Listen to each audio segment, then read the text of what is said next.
you mentioned principles, and what principle do you have to help you determine when we should go to war and when we shouldn't? I don't know. I mean, I think that people are getting, conservatives in particular, but also other people, are getting a little bit tired of some of the interventionist campaigns that we've gotten into over the years. And I think that, quite frankly, one of the most interesting things that's happened in this primary was when Donald Trump went down to South Carolina, which is a huge veteran state, where George W. Bush is hugely popular.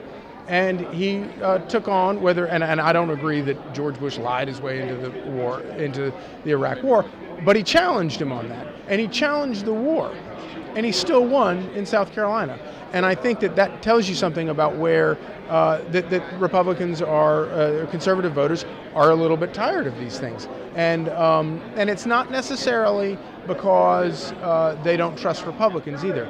It's also because they don't trust the political system, where you have President Bush fought the war that he thought was important, and he fought it as hard as he could and as well as he could, and left with things not nearly as bad as they became when President Obama became president. And that's a hugely frustrating thing for President Obama to still have troops getting blown up in Iraq as they withdraw after he's announced, giving up land that we had soldiers 5 years before dying to take.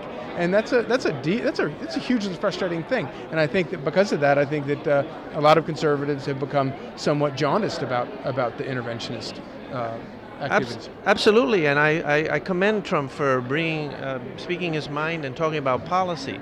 And obviously, the Iraq War was a big mistake. I mean, anybody who can't tell that isn't looking at the figures and the facts, right?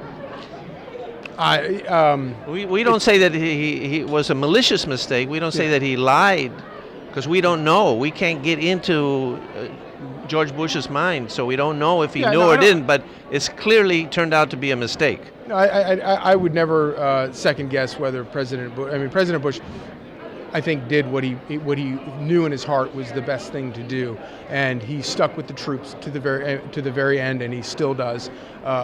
But there were a lot of, and one of the things that I find most despicable is there were a lot of Democrats in the Senate and in the House who voted for the resolution to go to war.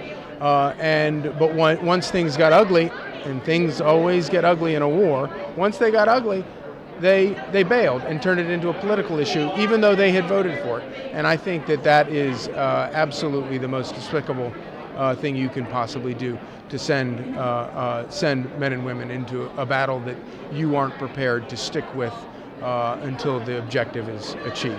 So do you think it was a mistake? I don't know. Okay.